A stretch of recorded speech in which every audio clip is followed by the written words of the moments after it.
Hey guys, welcome back to Breakstand Garage. Today we're going to be tearing into the odometer gear issue in the 84 Rabbit.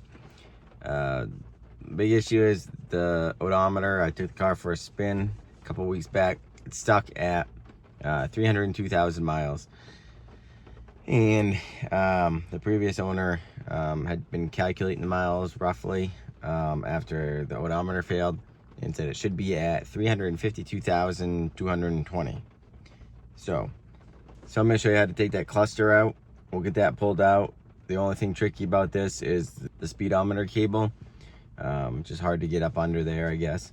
But I'll find a workaround for that. But I guess I'll try and waste no time, and we'll get right to it. So first thing you're going to want to do is I take these knobs right off. This one for the cold start advance just unscrews, and then you got your little lever, advance lever sticking out. This one actually just pulls straight off. Don't forget to turn your headlights off after if you have your battery plugged in anyways. Get a cigarette ashtray thing right here. Pull that off. There's a little tab right here you push. It'll roll down a little further and you pull that right out.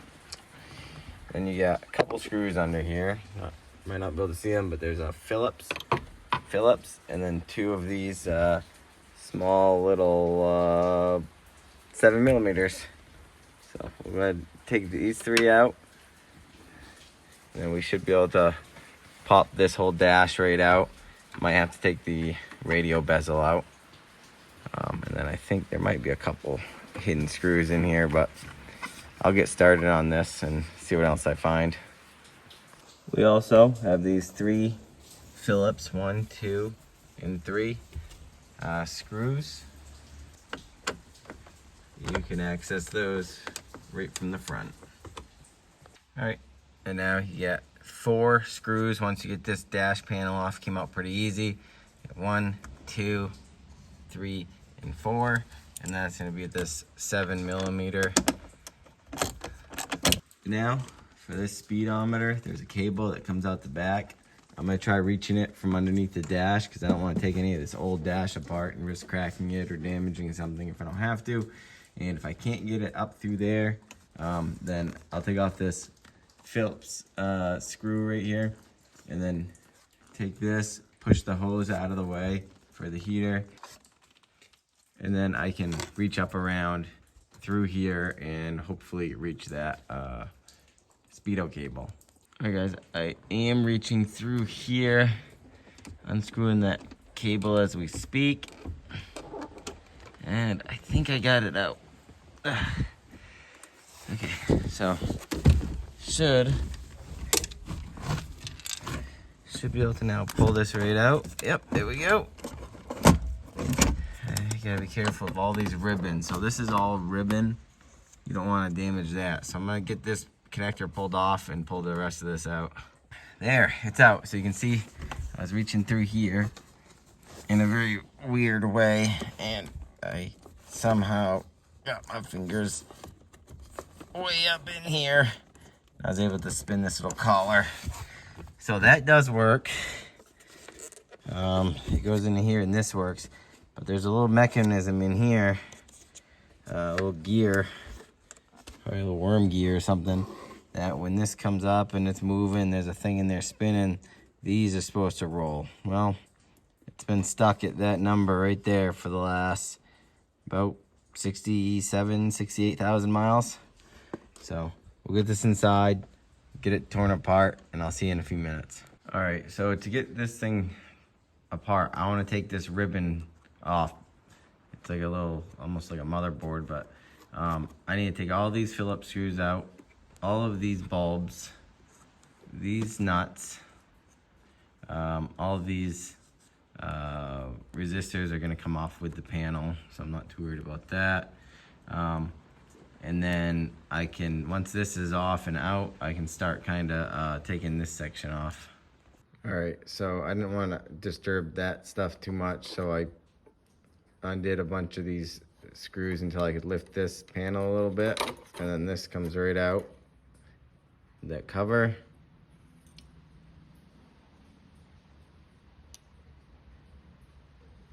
Oh yeah. Yeah, I see it right there. See that crack in that gear? I bet that that is not even engaging with the, yeah, it's not. So this just got old. This gear got old and ended up just walking off the end of this. So that probably is supposed to be pushed in a lot more. Yeah, like that. And be engaged. So that'll probably just walk back off again. I think some people will super glue that on there. Cause see that crack? But I'm gonna see if I can find a new gear to use in place of this. All right guys, so I got this removed. As you just saw, that gear is gonna be going coming off pretty soon, and I ordered a new gear off Odometer. It's like, I don't know, odometergears.com or something like that. Called them up.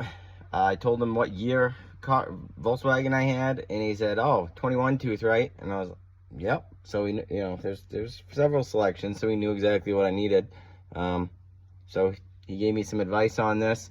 I was able to clock my little. I basically held from the back side here with a little fork. There's some like little protruded things down there, and I clocked this needle because I was 5 miles an hour off. So basically, I brought the needle up to 50, because I know when I'm doing 50, I'm actually doing 55. I held it there from the back side though, and then I spun this needle by holding onto the center base until it read 55.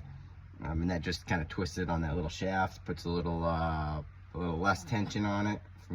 But if you have questions for me or anything about that, just ask. So I also clocked this this odometer. I'll show you how I did it. So basically what I did is this shaft, I had to take these little edges off. There's some, they squish this so it can't just be pushed through the plastic or you'll crack it all up. So what I did is I took like the hard edges off this, slid this little shaft out this way a little bit, but I didn't want to pull all these gears off because I figured it'd probably be hard to get them all back in. And then I just lifted on this end, so this thing was up, so these little gear teeth weren't touching. Then you can just spin these by hand, just willy-nilly, match it to what you want, and then while holding this, what I did is I put a little bit of painter's tape across here, just lightly, so when I touched it from the back side, they wouldn't just roll around. And then I wiggled these gears back down until that shaft lined up, and I pushed it. So earlier it was reading 300,000 and some change, and now it matches what the registration matches, which is 352220. And now this is more accurate. He was calculating the miles and just guessing for a while, so I might be over or under a little bit, but that at least matches what the registration says. So all right, I want to show you guys a little bit more that I've been working on, and something that some of you guys, it might be good to know. So if you have a Volkswagen Rabbit with these headlights, MK1 Rabbit, you got these headlights and these markers, and your connectors are bad and you can't find them anywhere, you can actually buy these ones, because what Volkswagen did is between 1979 and 1984, including 84, which is this year, Volkswagen opened a plant in Pennsylvania. They brought them over here, they changed the front ends, they redesigned them, and they used a lot of Ford and GM parts, I guess. And these connectors actually are just, they're Ford Bronco and I think F100 brake light connectors or whatever, sockets. And this is identical. This is a Dorman part number. You can buy them brand new for 15 bucks a pop. Comes with a little pigtail, got some crimp ends, and these, I'll show you, they fit perfect. So you can see, goes right in, twists, and boom. She clicks in, nice and tight. Got one there, got one there. Mine, if you're having like directional issues, these are very simple. It could be the hazard switch, but first I'd go in and I'd verify 12 volts on the inside of this. Here, I'll show you the little connectors. But you just verify 12 volts on, you know, what will be this brown one, this white one, and then the ground is going to be this black one. And what I did is I couldn't figure out why my directionals weren't working and my hazards weren't working on the front, just the front only. And what I did is I grounded the outside of this socket, well, that metal sleeve down there, to this ground, because I tested the ground and it tested good, but it tested good through this wire. But when I actually tested it down here, there was like some shorter resistance. It wasn't a quite closed loop. I also replaced this switch that did come in, and it works mint. Zero issues. I want to hop in here real quick and I'll show you. I did fix the horn. I got the relay. It was a Hella relay. She works. So one step at a time. I started cutting out some rust in the back, but I'll deal with that later. So guys, thanks for checking out that quick video on removing the instrument cluster out of this Volkswagen.